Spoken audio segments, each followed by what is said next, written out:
Peter, it's wonderful that you're able to join us. Could you tell us a little bit about yourself? Well, good afternoon, Gillian. Yes, good to see you too in this climate. I'm a master mariner. I've been a mariner for 40 years. I've had two careers in the maritime domain, one in the Royal Australian Navy and another one in the commercial sector here in Australia. And service still now mostly in the commercial cruise industry, where I'm either a relief master, a guest host, or a guest lecturer for conversations. Why do you think maritime matters? Well, Gillian, I think maritime has always mattered. It's a dynamic with inertia of its own. It's strictly about supply and demand, and where there is supply and demand, then the shipping industry will maintain a strong presence in those areas.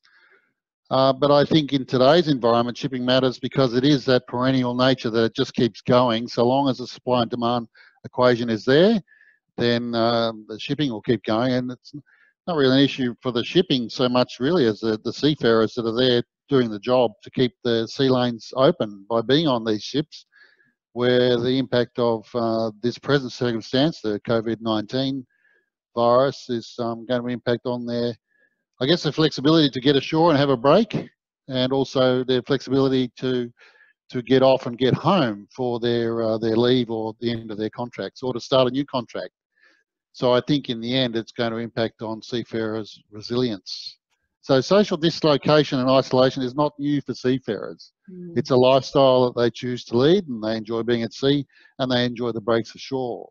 But with the impact on transport, or air transport, to get seafarers all around the world, that is significant to the extent there they may not get relief, therefore they're going to be at sea longer, and it's going to test, as I say, their resilience to endure what is quite normal for seafarers.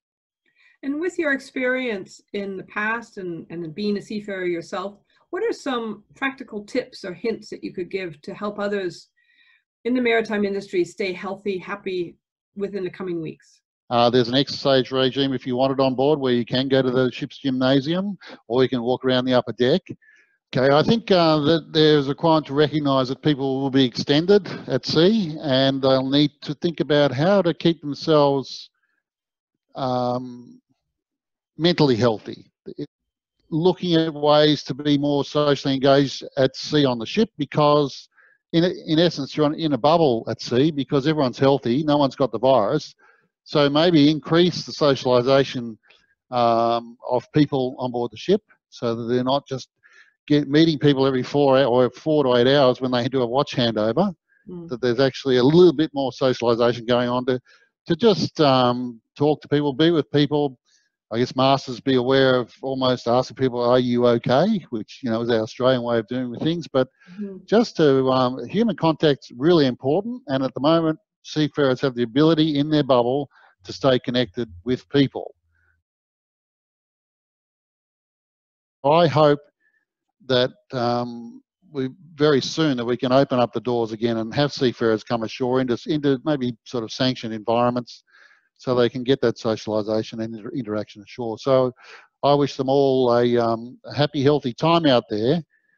Keep it up, because we all need it here ashore, and those who are stuck ashore would just like to be at sea. There's nothing like a sunset at sea on the port bridge wing.